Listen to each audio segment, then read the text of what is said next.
Yes.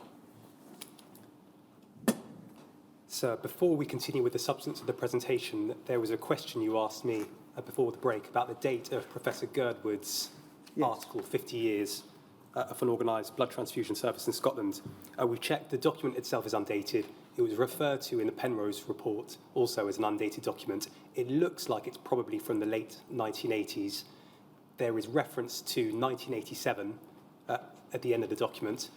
It also starts in 1930, so a bit earlier, in fact. Than that wasn't then an organised service, was it? It wasn't, sir. No, I think it becomes an organised service during 1940s, but there's a background section starting in the 1930s, which is perhaps a precursor to what becomes the organised service. I mean, my understanding of it is it started off very much in the way that it did in England, with a very enthusiastic single individual being prepared to organise himself and others to go to the infirmary or the hospital nearby in England, as it happened to be, in order to give blood as walking donors.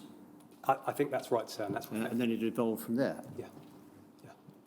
Because I think at one stage the Lord Provost of Edinburgh got involved, and that sort of began to give it a bit of impetus. That's right, sir. I think that's covered in the article.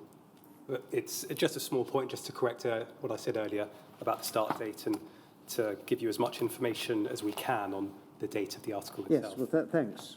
It'd be useful to know when it actually was. We'll see if we can... Because it would help to date from his idea of when the service, as a service, properly so called, a national service, began. It would, sir. It may also be that Professor Girdwood was using the expression 50 years of an organised service in a fairly loose way, a snappy title for the article, rather than necessarily reflecting 50 years exactly back from when he was drafting it to the start. But we can look into it further and see if we can identify the date the article was written. Well, I think we've come across the 50 years in the writings of Dr. Gunston and Dr. Dodsworth in respect of the service in England and Wales, but that was obviously a little bit later. That I think was in the mid-90s. So yes, we'll see what we can find on that front. Right, thank you. If we return then to the chronology of this relationship between Scotland and England and Wales, I'm going to pick things up in the mid-1970s. 1974 is when most of the building work finishes at Liberton.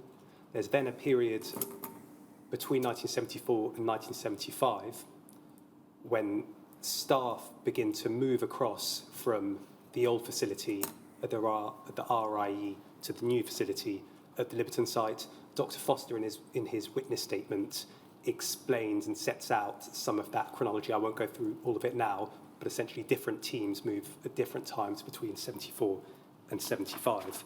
But what we can see in the mid-1970s is that there is still an approach, certainly at departmental level, whereby planning has been made on a UK basis with Scotland intended to fractionate some English plasma.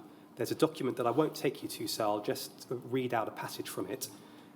It's from the 11th of August 1975, and it's from a Scottish Home and Health Department official writing to a counterpart in the DHSS and essentially asking when the PFC, which was being commissioned, could expect to receive some plasma. I'll just read out one paragraph. The official said this: "We are, of course, fully aware of your problems in the south in relation to the supply of blood, but since the PFC was geared initially to include the processing of 500 litres per week of plasma from England, we would be glad to have your present thoughts on how soon plasma will become available and how much is likely to be available, both in the short and long term." So for your note, that's SCGV 4074_010. I will take you to the reply to that letter. Sully, can we have this one? It's SCGV 4074_007. Yeah, of course. SCGV. Sorry, it's actually 5 zeros. 74 underscore 007. Thank you. So this is a response from the DHSS to the Home and Health Department. We can see the date, November 1975. And I just wanted to draw your attention to the second paragraph. Sully, if you could just scroll down slightly, please. The second passage. The official said this: I've now had a chance to read some of the long history, and in particular the records of the meetings between our departments. At our end, the AHG programme is gradually getting underway, but we're not expecting any significant increase in the flow of plasma for some months yet. It appears that the BPL at Elstree will be able to process all available supplies for at least another year. However, with the easing of pressures on one or two other fronts, we now intend to review the plasma PPF's position in some detail, as like you, we wish to assess the medium and long-term prospects. So still envisaged that plasma would be sent from England to Scotland, but a suggestion that in light of the limitations on plasma supply in England, that was not likely to take place for at least some time. I'm going to take you next, sir, to a meeting in March 1976, the following year, where we can see again this focus and some input at a ministerial level to UK production. Study at CBLA, 4 zeros, 343.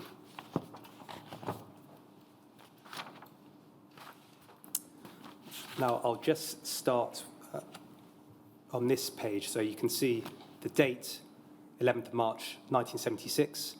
This is a meeting held to consider Factor 8 production in particular. And some of the attendees will, of course, be familiar. They include Dr. Maycock, they include Mr. Watt, a number of others, Dr. Bidwell, and several officials. Can we go over the page, please, Sally? I want to highlight a couple of passages. First of all, paragraph 1, where we can see a ministerial message being delivered at this meeting at this time, so I believe it's still Dr. David Owen was relevant minister. The chairman opened the meeting by explaining that the Minister of State, who was taking a particular interest in the production of Factor 8 within the NHS, had recently reaffirmed the intention to achieve NHS self-sufficiency by the middle of 1977. He was anxious that there should be maximum cooperation between the production units in England and Scotland, both in achieving the target figure and reversing any preference which some users might have for one or more commercial products. We can then see in the second paragraph, if we could get the whole of the second paragraph, I won't take you through all of it, so there's reference to some figures, what Dr. Maycock expected Elstree to be able to produce.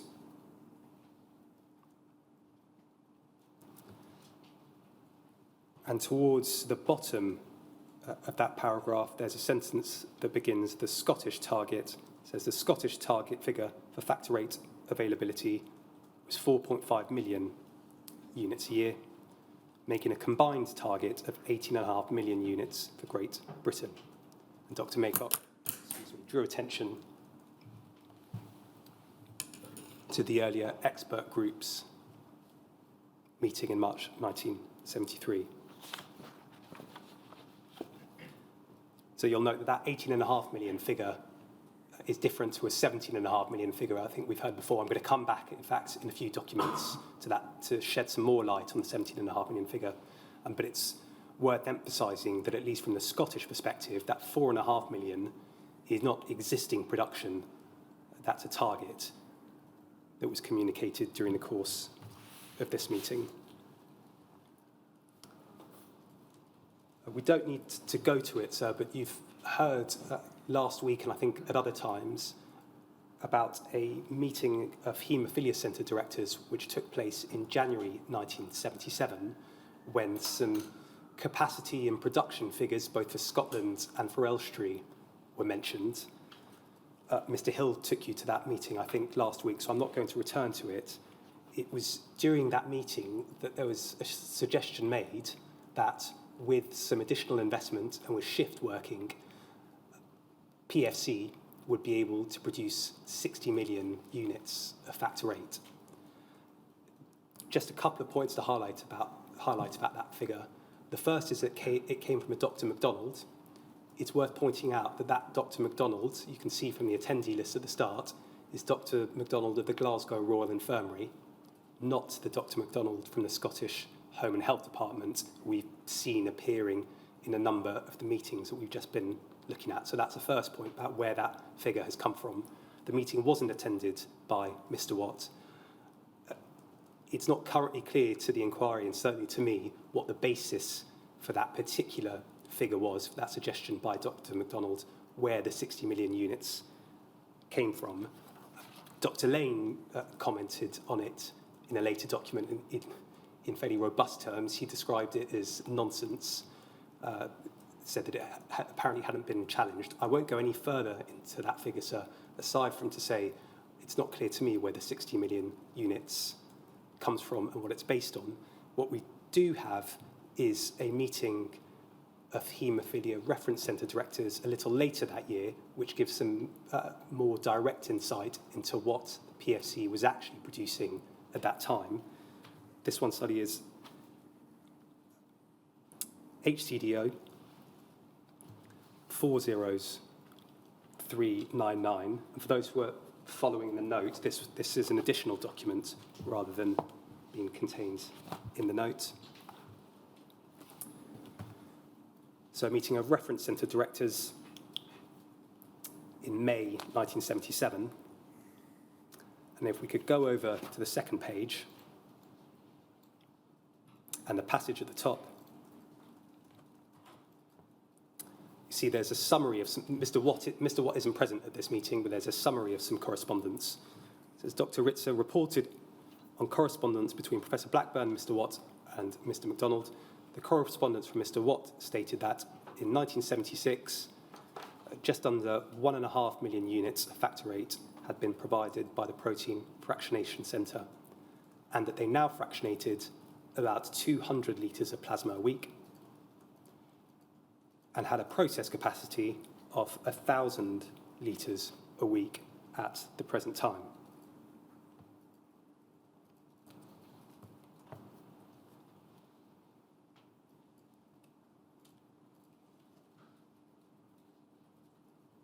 Probably the clearest indication we have from 1977 about what PFC's actual production was and what its capacity was thought to be at that time.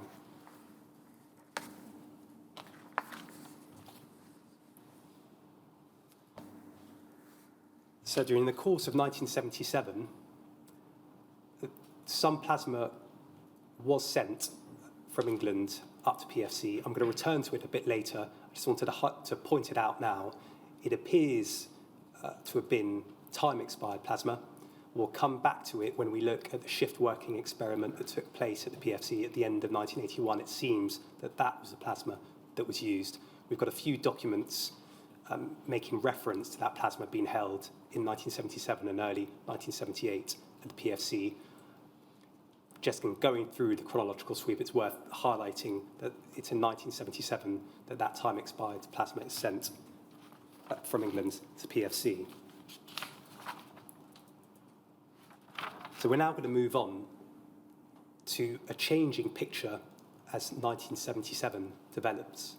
And the changing picture relates to a shift in tone and an apparent shift in approach in the PFC's role in UK-wide fractionation.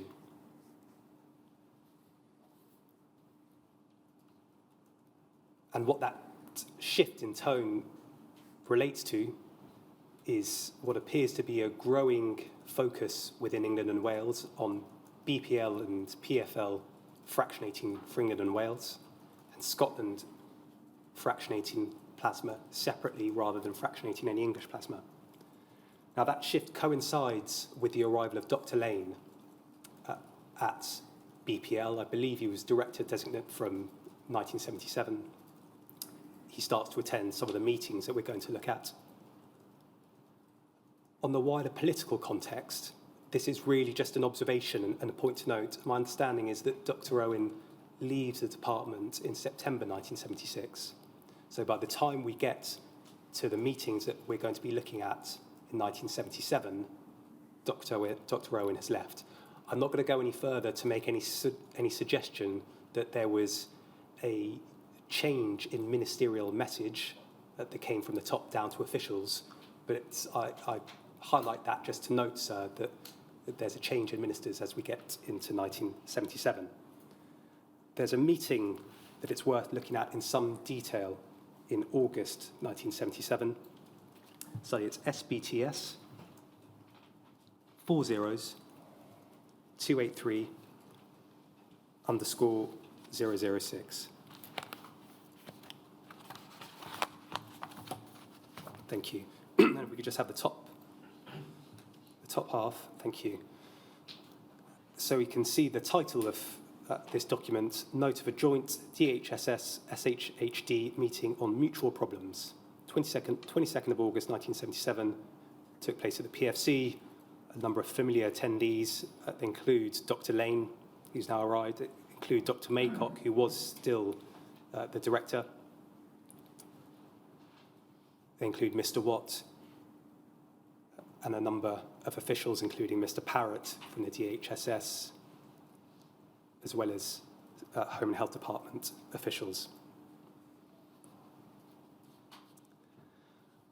The first sentence in 3.1 is really just to note, it relates to the type of plasma that had been sent from England to Scotland. Just 3.1, the first sentence, Dr. Maycock had written to DHSS to the effect that 25,000 litres of plasma per year, 500 litres per week, would be available for fractionation by the PFC, and it was thought that this could begin in autumn. The product required would be PPF.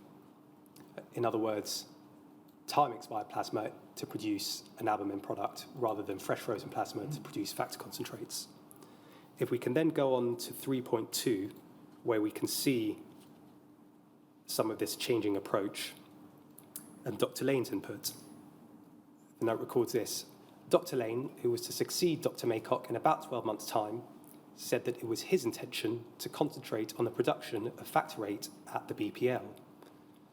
The latter and the laboratory at Oxford were both funded by DHSS, and it would be wrong, in his view, to send plasma from regional transfusion centres in England to the PFC if this had the effect of leaving spare capacity at Elstree and meant service charges having to be paid.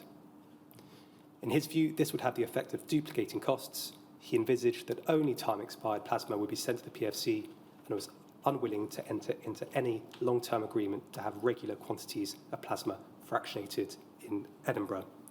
If we go on to the next paragraph, we can see some disquiet recorded that's likely to have come at least in part from Mr. Watt. It was, however, pointed out that any fundamental departure at this stage from what had already been agreed about the fractionation by the PFC of plasma from England, the original intention had been that plasma should be from the North of England transfusion centres, could seriously jeopardise the working arrangements in the PFC, and in particular could raise questions about the need to introduce shift working.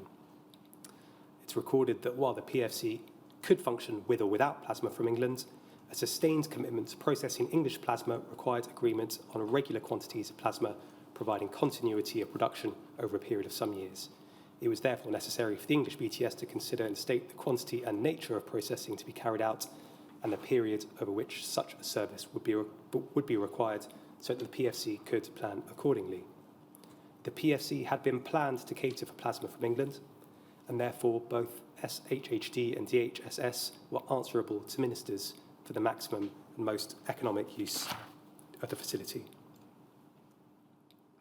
If we go over the page, please, Sally. And it's the section entitled Shift Working at PFC. And there's a summary here, so of the shift working issue that will go on to look at in a bit more detail. What's recorded gives a sense of what the issues were. So the Scottish Home and Health Department said that after discussion with all the parties concerned, it had been agreed that in view of the failure to reach agreement on the introduction of shift working through the Whitley machinery, a case should be prepared for the PFC to be accepted as a pharmaceutical factory type development with a staffing structure out with Whitley arrangements. The case has now been prepared and will be sent the next day or two to the Civil Service Department for their comments. Copies would be sent to the officials. And then this 5.2 is worth noting, particularly in light of what comes later. The delay in the resolution of the shift working problem was seen as having a serious inhibiting effect on discussions about the fractionation of plasma from England, and it was agreed that every effort should be made to get an early answer from CSD. CSD is the Civil Service Department, and we'll come on to some correspondence involving the CSD. Should the approach to CSD be successful, Mr. Watt did not anticipate any particular resistance from staff at the PSC to the introduction of shift working. There is then a reference in the next paragraph. I mean, that would suggest that the real issue is not about reluctance to work shifts, but the reluctance to work shifts without being properly, as in the eyes of the worker, being paid for it. Yes. So it's all about money, really. It is about money. So I suppose it might depend on whose perspective it is. Of course. Of course. From the individual worker's perspective, it will be money, working conditions, all those sorts of issues. From a union's perspective, and we'll come on to some of the views of union officials involved, it appears that it was partly about protecting the position, the rights of their members, but also about the wider impact of any agreement at the PFC and how that related to other shift working agreements that might be entered into through the rest of the NHS. And certainly from the perspective of officials, there's a concern about what the wider implications might be of a resolution to the shift working issue. Paragraph 6, I'm not going to read it all out, but just to note a couple of points. The first is there's reference to a paper by Mr. Watt on the PFC's production capacity. Unfortunately, we've not been able to identify that. It doesn't seem like we have it. There is reference to capacity at Elstree, at BPL, in a paper by Dr. Maycock. I believe we do have that, and I'll take you to it. What's recorded is that the total capacity is suggested to be about 34 million units on its way to 50 million units. Now, this is one of those examples where one has to be careful about the meaning of capacity. Insofar as this document might seem to suggest that there was an existing capacity, as in an existing ability to produce 34 million units between England and Scotland, that would not seem to be correct. It seems like it might be pointing to capacity understood as theoretical capacity, capacity of design if all of the operations are working, if the staff issues are resolved, perhaps if there's more equipment. But this is one of those examples, sir, that I alluded to earlier, when one has to be particularly careful about what that word might mean. That was all I wanted to take you to with that document, sir. We'll turn next to Dr. Maycock's. Can you help Yes. at all with?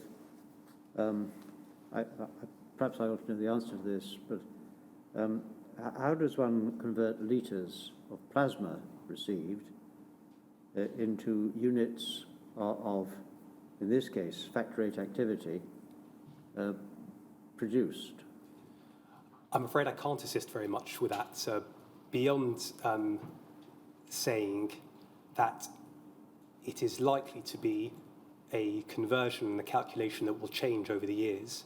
It will depend on a whole host of factors, including changes in manufacturing processes, the conversion is not easy to make. It will likely to be different in Scotland and in England and Wales. As we go through the documents, there may be some clues to what the conversion might have been at different points in time. I can't immediately think of a helpful figure that might suggest what the conversion might be at this time. I'll come back to you, sir, if there's anything further that we can assist with on that front. But it's not a straightforward conversion to make. No, I fully see that. It will depend plainly upon the way in which the any fractionation was carried out. Yes. Let alone the question of what was going in to the premises and what else it was being used to make. Yes. Yeah. Yes. The next document that I'll take you to is the paper by Dr. Maycock, which is referred to in this paragraph, which gives us an insight into production capacity in England and Wales at the time, and also picks up on that figure of 17.5 million that we looked at in England and Wales last week. Study this one is DHSC, 3 zeros, 3733 underscores 045. For those who are following with a note, this is another additional document. So if we can see, first of all, at the bottom of the document, the date, August 1977, the author, Dr. Maycock. So around the time of this meeting, if we go back up to the top, we can see the reference that's used at the top right, which corresponds to the reference that's in the minutes that we've just looked at. We don't need to go through all of this, sir, just a couple of points to pick up. The purpose of this paper can be seen from the introductory paragraph. It was agreed that the directors of the central laboratories would furnish complete figures relating to the production capacities of the laboratories, i.e. BPL and PFL. And then there's information from Dr. Maycock about the annual capacity of those two laboratories. We start with BPL Elstree, the line that sets out the figures for factor rates concentrate, and then on the right-hand side at the bottom, you'll see that's 15 million units. So 15 million units current production capacity of BPL Elstree, and then if we go down to the next set of entries for the PFL, factor rate concentrate, 2.5 million. So those two together, BPL and PFL, appear to be producing 17.5 million units.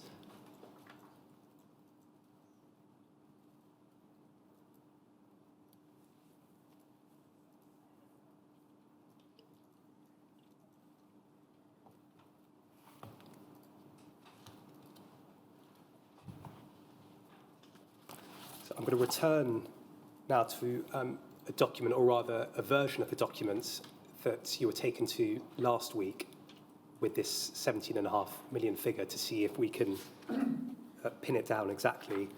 This is another additional document. A study, it's JEVA, 4 zeros, 118.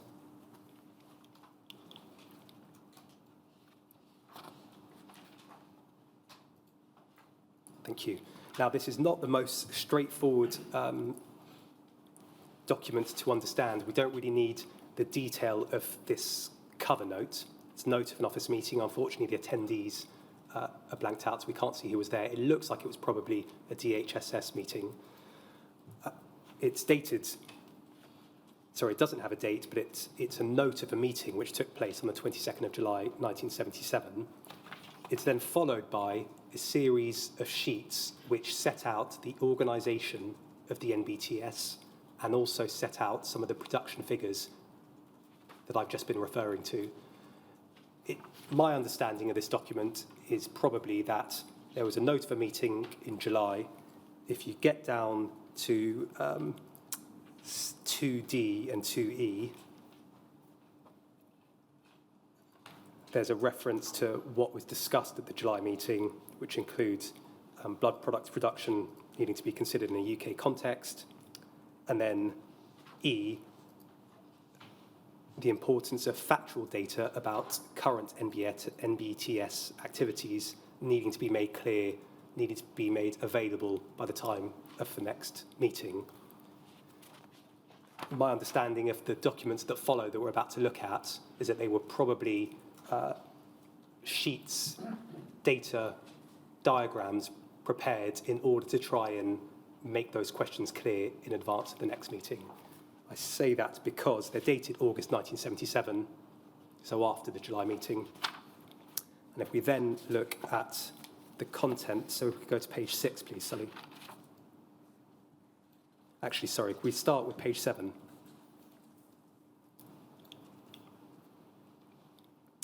Now this, so I believe, is a document, and if you could, that's perfect, thanks, is a document that you will have seen in draft form perhaps last week. This looks like a finalised one. We can see in the right-hand column current rate of supply, 17.5 million NHS freeze-dried concentrate.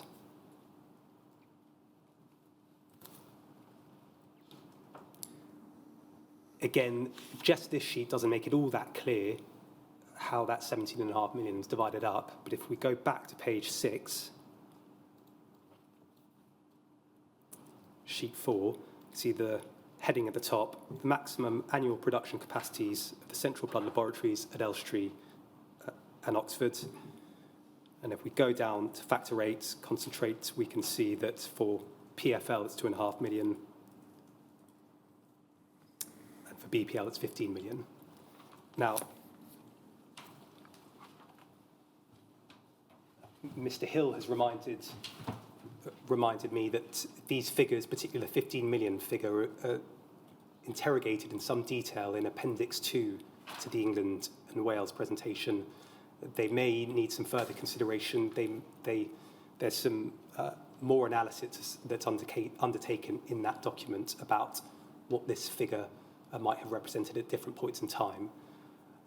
I just highlight it so hopefully to bring a bit of clarity both to what was discussed in that meeting that we were just looking at and also what it seems like this 17.5 million figure represented. A last point to note about these figures is that you'll recall that in the meeting we just looked at, the production capacity for the UK that was given was 34 million.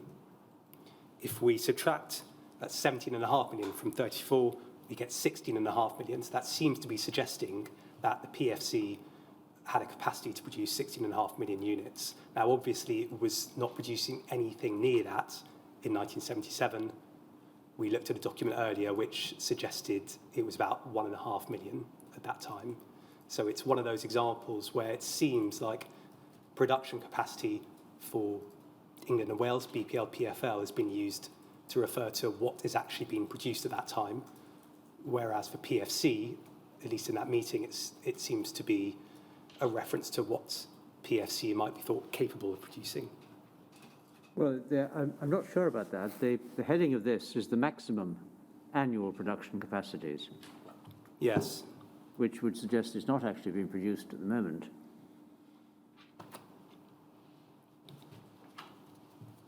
That's right, sir. Top of the page that's on the screen at the moment. That's right. So if we go back, if we go to the next page, though, page 7, and the right-hand column. Yes, current rate of supply. Current rate of supply. So it's a curiosity, isn't it? It is a curiosity, yes. It may simply be that, as was said, I think in one of the earlier documents you took us to this morning, that at this time, BPL was actually operating at full capacity. And I think it was given as on one occasion as the reason why nothing was being sent up to Scotland, because BPL was processing every bit of plasma it could get its hands on. I didn't quite put it that way, yeah. But that was a colloquial way of expressing it.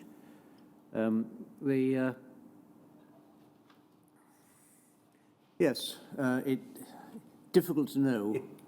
But you may well be right. Its current rate of supply, I think, is more likely to be accurate particularly since given a date, than the maximum production capacity, but they may coincide. They may coincide, so no, that's right. If current rate of supply is an accurate subheading, then the figures must suggest, as you've said, that BPL and PFL were operating at their maximum production capacity at the time, whatever that might mean. Again, these are terms which can be used in different ways and to mean different things, but that's what it seemed to suggest. Can I just ask you this? Suppose one goes back to the days when PFC was being planned in the late 1960s, and the unit of in use then was simply called a unit. It was a litre, I think, wasn't it? So, so many litres designed to process, and PFC was designed to process at least as much, if not more, than BPL, was it not? It was. It looks like PFC was designed to be able to process a similar amount to BPL. There's a reference in at least one of the documents we looked at earlier from Mr. Watt, where he suggests that the stated, I think he says the defined or the stated capacity for both BPL and PFC was between 70 and 80,000. Maybe the one was 70 and one was 80, I'm not entirely sure which. But you're right, sir, that in the late 1960s, the planning assumption seems to have been that there would be a PFC which would be able to process similar amounts of plasma to BPL. And indeed, at the rate of 1,500 litres per week, to 2,000 litres per week, 46-hour working week, you're somewhere in the region that you've just identified, because it's 46 and 69 at the bottom, and it's about 90 at the top, 92 at the top. I think that's right. I think I had a note of a calculation. I think 1,500 times 46 is 79,000. I'd have to double check. That could be. Are you sure it's not 69? Probably 69,000. So your arithmetic's always much faster and more accurate than mine. But it's in any event, it's within that sort of region, which with a suggestion that they were intended to be similar. And if you go up to 2,000, you're into 92, which is simply double 46. Yeah. So it's somewhere in that region. Now that would then be surprising if PFC was being utilised as intended originally. You might expect it to produce, at least once it gets going, which it would have done, you'd have hoped by 1977, about as much again as BPL was. But it may simply be that the production of 1.5 to 2, based on 1.5 to 2,000 litres per week, was based on a 3-shift continuous operation, in which case it'd be about a third of that. Quite so. It may also have been based on different amounts of equipment, different number of fractionation stations. Yes, as you pointed out, and 5 or 6 in operation instead of 15. Yes, and I think Dr. Foster's evidence, at least in his statement, is that only 3 were actually operating from around 1973 when he joins until at least 84. He says that there were 6 there. There was space for 15, 3 were operating until you get to 1984, which may also help to explain why the actual amount that's been processed and produced is less than you might expect. So it may have been originally designed in the sense of intended to be capable of being developed to do a certain amount, but it wasn't actually doing it. I think that's a fair summary. Yes. Yes. Well, that's very helpful. You've helped me to get my thoughts in order on this.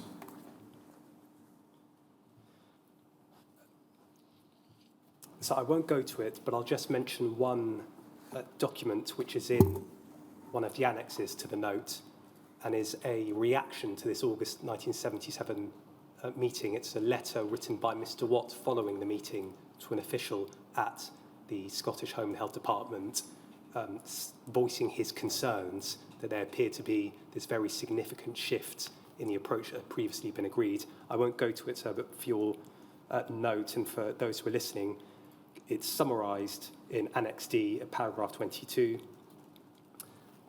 And the reference, I'll try and get this right, we don't need it, Sully. It's SBTS 40284_041.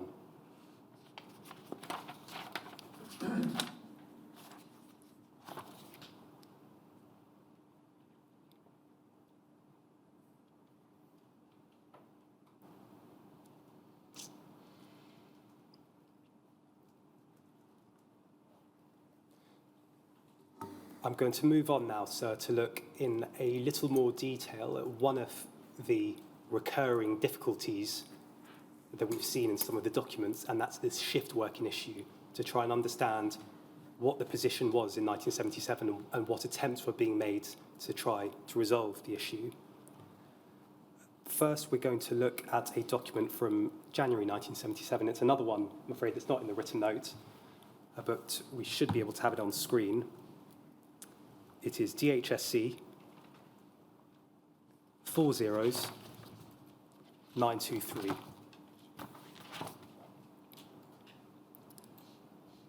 Now, this is a note of a meeting, or minutes of a meeting, rather, from January 1977. If we look at the attendees, thank you, Sully. Mr. Hodge, the chairman from CSD, the Civil Service Department. Then see attendees from both the DHSS and the SHHD. Now, this is a meeting that was called to consider shift working issues and related issues that arose in a number of different contexts. Most of them aren't relevant, directly relevant for our purposes. If we could look at page 3. Just Yes. before you do, the Mr. Cahill and Mr. Hitchin, is that the Department of Employment? I think that's right, sir. Yes. There's certainly reference to correspondence with communications with the Department of Employment. I think that's right. I will see if we can double check, but I suspect that's right, sir. Yes. Thank you. If we then go to page 3, and the bottom of the page, paragraph 8. Where the issues relating to the PFC are introduced, and there's a useful summary of what the issues were understood to be at this point in time, January 1977. So Miss Lamond, who is a Scottish Home and Health Department official, commented on the particular and pressing problem at the Protein Fractionation Centre in Edinburgh. In his absence, Mr. Cowley had sent a paper which dealt with the need for a Whitley shift work agreement. In order to meet the increasing demand for its products, and to make sound economic use of capital equipment, the highly automated centre needs to be run on a 24-hour basis. The MLTs, that's medical laboratory technicians, employed there want extra payment for shift work and have rejected an offer of civil service rates. If we can go over the page, please, Sully, to the top of the next one, which had been ruled to be the maximum allowable under pay policy, as the work done was not new work and previous ad hoc shift arrangements for MLTs set the limit. The main union negotiators, ASTMS, are also seeking a national agreement rather than an ad hoc agreement, and that reference for national agreement links back to what I was seeking to explain earlier, sir, about the wider implications. Now, that's all that's really recorded in this document so far as the PFC is concerned, but it sets the scene for some later correspondence that we'll look at. I should also clarify that this January meeting comes before the August 1977 meeting that we just looked at, where Dr. Lane sets out his view of changing priorities of BPL.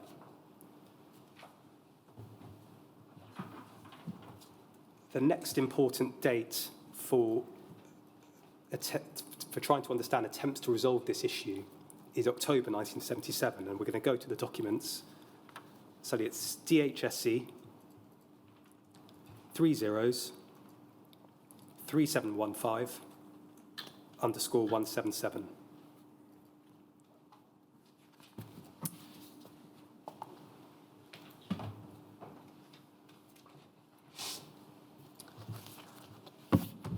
For those who are following using the written note, I should say that this document appears in a later section of the notes.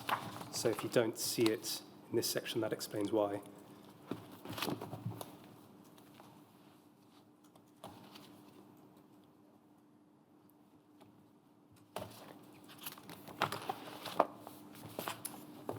So as we can see, this is a letter dated the 28th of October, 1977.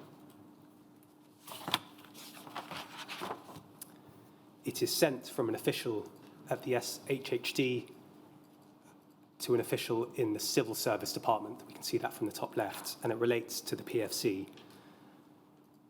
The first sentence of the first paragraph refers back to that 25th of January meeting that we've just looked at, where there was some discussion about this issue as well as a number of other issues.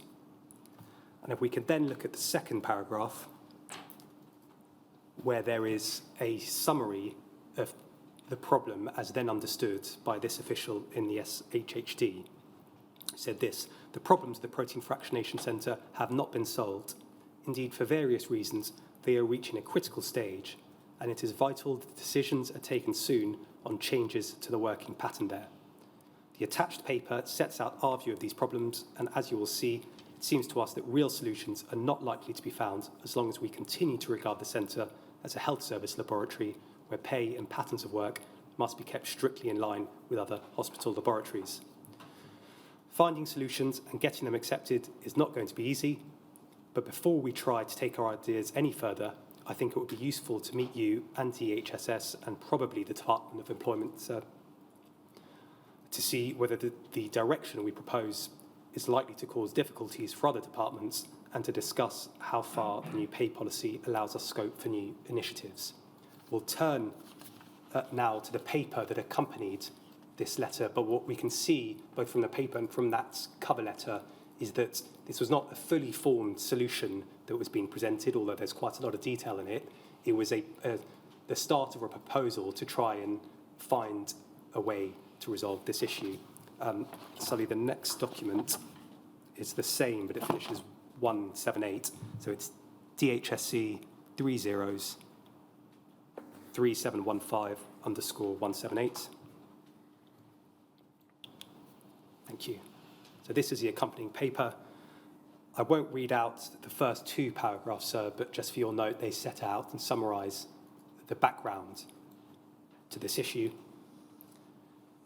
If we then look at the top of the screen, we can see a summary of the problems as described. So in subparagraph 3A, an explanation of why it mattered that the PFC was treated as an NHS laboratory from a pay and employment conditions perspective. B, what was said was this: because of the nature of the processes involved, only a shift system can enable the centre to run properly. But because it's classed as an NHS laboratory, the introduction of such a system is seen as having wide-ranging implications within the health service. And the unions involved are unwilling to negotiate such a system for staff who are regarded as being on normal Whitley gradings without raising the much wider question of a shift system to cover these grades as well. So that's an outline of the problems. If we go on to the next paragraph, we can see a summary of what was being proposed. This is quite a detailed document, so I'm not going to go to all of it. The first sentences in paragraph 4, it said, this is what was said: there are therefore considerable advantages to be gained from recognising that the centre is a unique institution which is not a laboratory and does not employ people on normal laboratory grades, and from attempting to establish the kind of staff structure that best fits its unusual needs. So we don't need to go through the rest of these passages, but we can see the outline there of what's been proposed by this official. And if we go, so when you're, so that we can go on to the next page, paragraph 5. I'm just going to read out the first sentence, where it was said that the Common Services Agency, of which the Scottish Blood Transfusion Service is a part, has therefore attempted to produce a self-contained system for staff advancement designed to suit the centre's particular circumstances, which is not derived from NHS laboratory grades. So that's what's been attempted.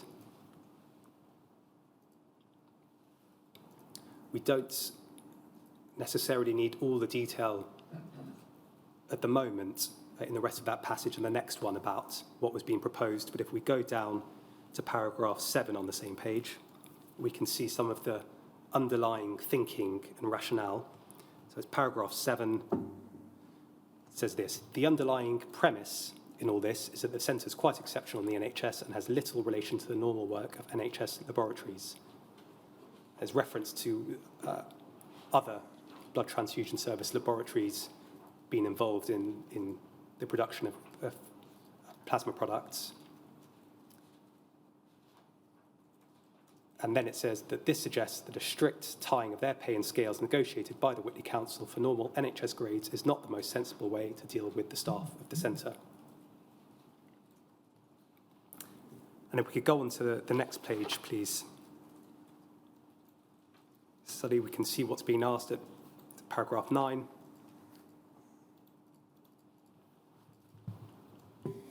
We would therefore like agreement to discuss further with the Common Services Agency their proposals for a reorganisation of the grading and salary structure along the lines proposed. They've not yet come up with a proper costing of the proposal, which would be an important element in further discussion and on which there would be further communications between the departments. And finally, over the page, and it's the final paragraph, paragraph 14, which we can pick up, so because it just provides a helpful insight into some of the negotiations that had been going on around this time. Negotiations on the introduction of a shift system took place during the first half of 1976 with the appropriate trade unions, and they're set out there, but they made little progress. The main difficulties were the current pay policy and the position of ASTMS that any shift arrangement should be negotiated as a general agreement by the Whitley Council. There's reference to a changing pay policy in the next sentence. It's then said that the Whitley Council seems unlikely to pursue the question of shift working in the near future, and the unions may therefore be more prepared to talk seriously about a scheme for the centre, all the more so if the proposals for a separate staffing structure are pursued which tend towards treating the centre as a separate entity rather than a health service laboratory. A further stumbling block to the negotiation of a realistic shift agreement, i.e. one that the unions concerned were prepared to consider, was a fear that any agreements here should have wide repercussions elsewhere, that same point again. The extent to which this is well-founded requires some discussion, but the points made earlier in the paper indicate the grounds on which use of an agreement at the centre as a precedent could be resisted by management, different nature of the work done, etc. So the overall shape of what's being proposed here is an attempt to try to decouple the pay structure and employment system at the PFC from the wider approach in the NHS. Now, the inquiry has not been able to identify a substantive response to these proposals, sir.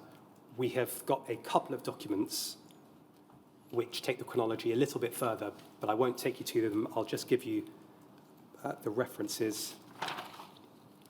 The first is on 7th of November 1977, the CSD sent a holding response, an acknowledgement to this letter. The reference for that is DHSC 303715_183.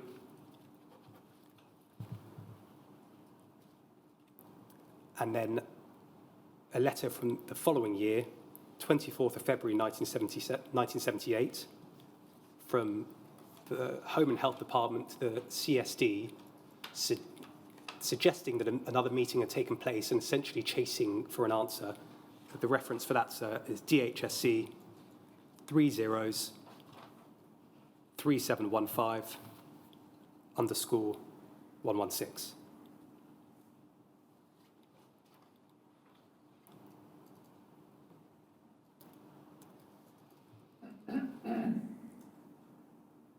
while these attempts were taking place to find some sort of resolution to this problem, it appears ultimately unsuccessfully, there was also what seems to be a changing view within the DHSS about the approach that had been agreed so far to have a UK-wide system of fractionation.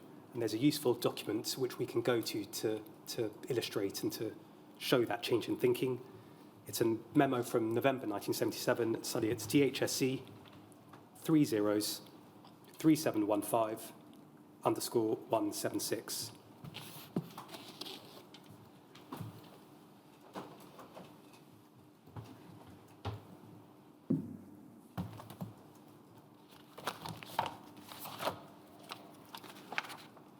So I'm not going to take you to all of this document. It's another reasonably detailed one. It's a memo, a minute, written by Mr. Parrott, who is one of the officials we've seen in some of the meetings that we've looked at. And it's an internal DHSS document.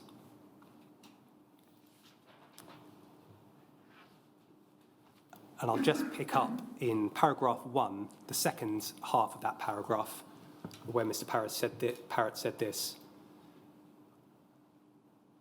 But you should be aware that opinion within SDG, I'm afraid I've not been able to identify, so you might be able to tell SDG, it'll be a division of the DHSS. I'm not totally sure which one. But in any event, the DHSS, supported by medical colleagues, seems to be moving away from the rather simplistic planning approach which led to DHSS financial and other support for the Liberton project in the late 60s and early 70s. And if we go to further down this page, so the paragraph that begins where A represents, I'm just going to pick up the second half of that paragraph, where it said this: translated into narrative terms, the rationale of the Liberton exercise was there would inevitably be plasma from England and Wales, which Elstree would not have the capacity to fractionate. This surplus plasma would be passed to Liberton to process, and the resulting products would be available for use in the NHS. And then the next paragraph 3, Mr. Parrott said this, we can probably have the whole of that one. Many factors have combined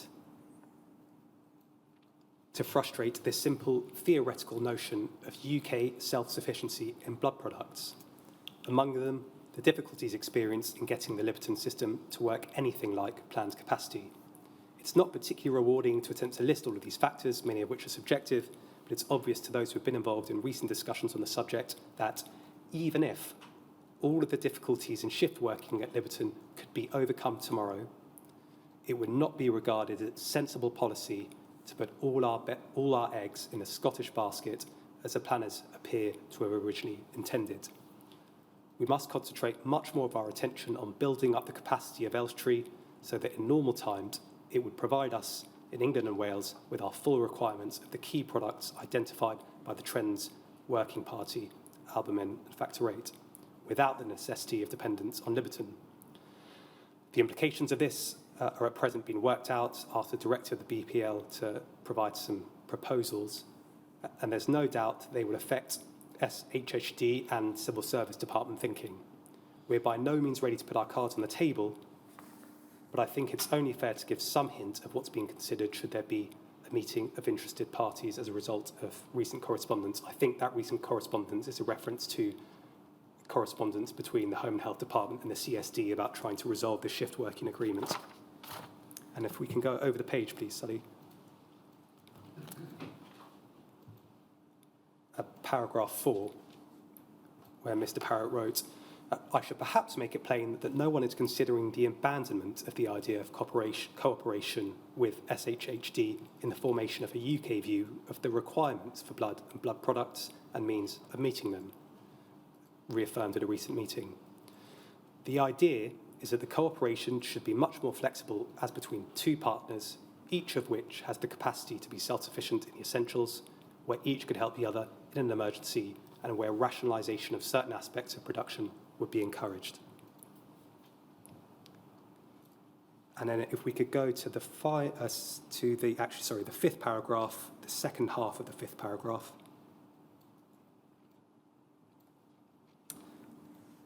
Where Mr. Parrott referred to a review exercise for England and Wales, which has been undertaken.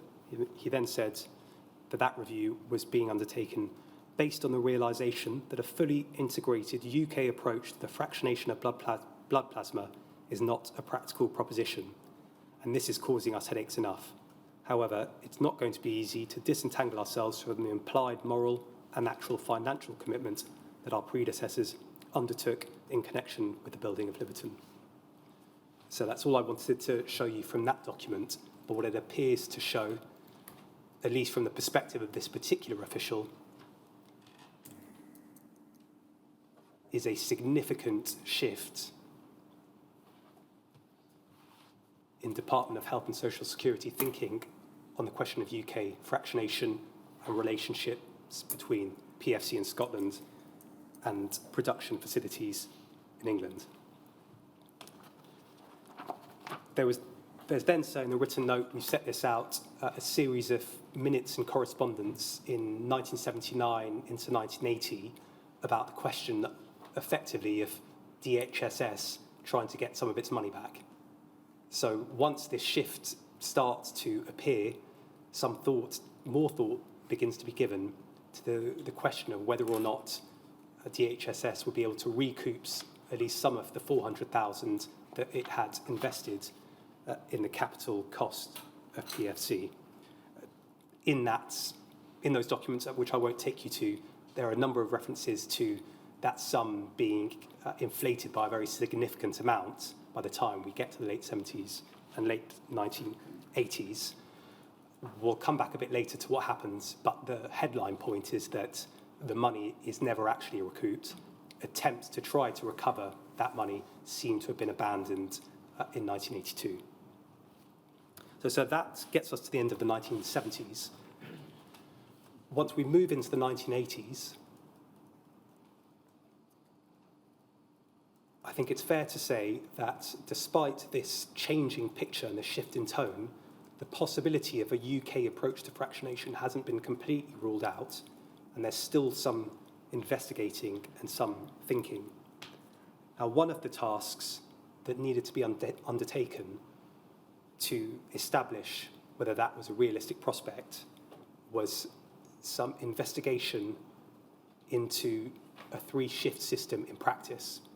So this is less about can the employment, pay, union issues be resolved. This is more, if there is a three-shift system, if we can get that resolved, what are its effects? And that led to a shift working experiment that we'll look at in a moment that took place in late 1981. It's important to note that the context for that experiment seems to have been not only trying to work out what the capacity of PFC to produce blood products might be if there was a three-shift system, and what role PFC could play in UK fractionation. It was also about evaluating that system so that it could be considered while the options for redeveloping BPL were being considered. So in the early 1980s, as you've already seen, so those different options being considered as part of that exercise. The various committees were involved trying to work out what the impact might be of a genuine, continuous manufacturing process might be. I'm going to go, in terms of documents, I'm going to go straight to the report of the experiment. It's worth noting before that, during the course of 1981, including at a 20th of March 1981 meeting, there's a bit of concern expressed about the time it's taking for the experiment to take place. The Joint Management Committee of the CBLA in March 1981 expressed its concern that this trial, this experiment, had still not taken place. It then happens in 1981, and we can go to the report of the experiment of the trial, and study that's at CBLA 401528.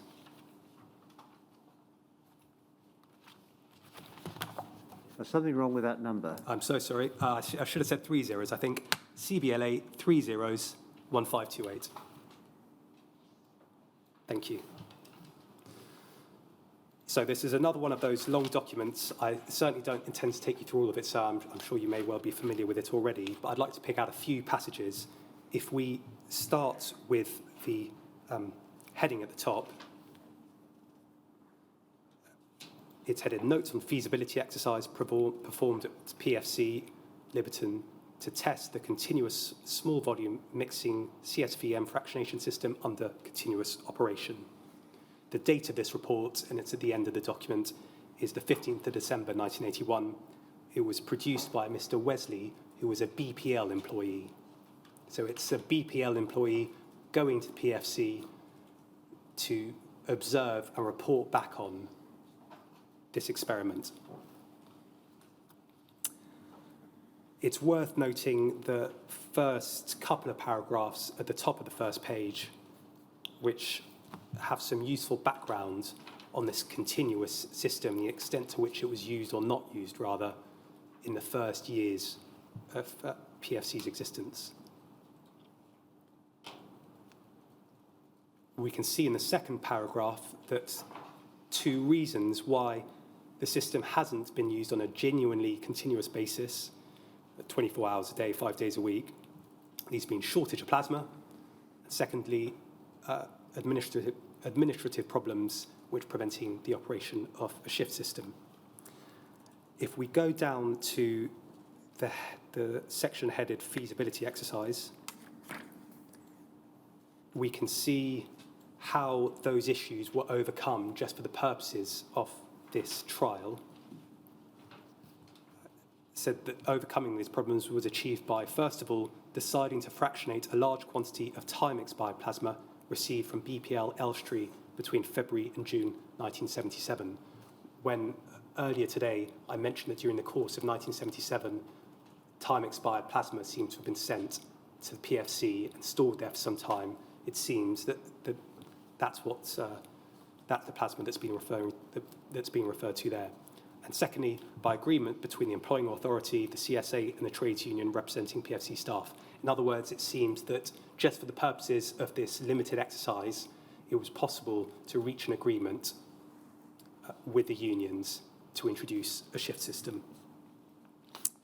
If we then go over the page to the first passage at the top of the page, structure of the feasibility exercise, it's important to note that the exercise was planned to last overall over a 10-week period, but in fact only 2 weeks of that 10-week period was spent fractionating. We can see that it's reported that the additional 8 weeks of the exercise would include 1 week for preparation, together with 7 weeks for progressing the fractionated material through the rest of the production system.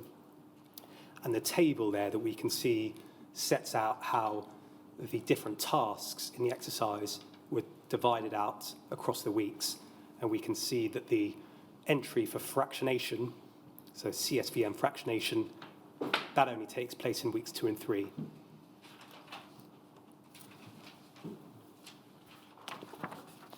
If we could turn next, please, to page 5.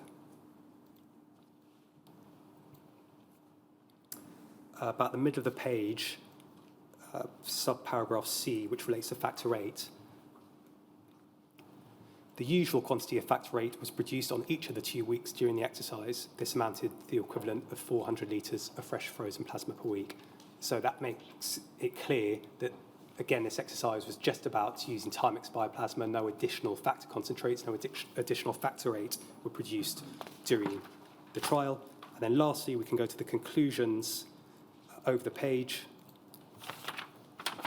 and the bottom of the page.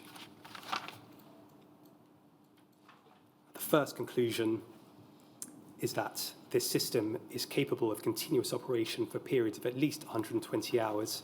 That is 5 days of 5 24-hour periods. And there's no reason to believe that the system cannot be operated permanently for such periods with 48-hour breaks at weekends for maintenance, etc. If we can go over the page to point 4, again, it's reiterated that no additional factor 8 was produced. So factor rate production was limited to the normal quantity. No evidence is available in the view of the author of this report from the exercise to suggest what increase could be made to factor rate production by the fractionation of large volume of fresh frozen plasma. And lastly, so I just would draw your attention to a note, point 6, which is about storage space. Storage space throughout the whole of PFC was at a premium, and increased production as achieved during week 2 and 3 will probably place an even greater strain on what is already an overloaded system. So suggesting there that if this system is to be put in place permanently, some thought is going to need to be given to some of the knock-on consequences, some of the repercussions, which might include where you store the product that you produce. Now, this report was discussed at a meeting in December 1981 of the Policy Steering Group, which was looking at the options for redeveloping BPL. I won't take you to those minutes, sir, but what we can see at the meeting is it being recorded that the PFC still hoped to eventually service northern regions of England. Dr. Lane at that meeting expressed a number of reservations about what the experiment could show, whether it's provided any useful information when considering future capacity of PFC. And that ties in so with one of the broader issues that appears in the evidence, and in particular some of the evidence from figures commenting later on what we can draw from this trial of shift working at PFC in the late 1980s. And there are different views that are expressed. We've summarised some of them in the note. Professor Cash seems to suggest that this trial showed that PFC had very substantial spare capacity. Dr. Lane, I've already pointed to, took a different view. I won't go more into some of those comments that were made later on, but they are worth picking up in the written note.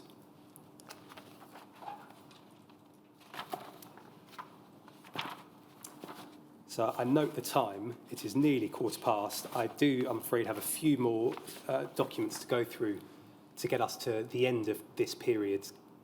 We'll only be going to 1982, to the end of 1982. It might be a convenient moment to stop now. Otherwise, we can continue going through some of the documents. Well, we'll stop now then and take a break till 3:45. 3:45.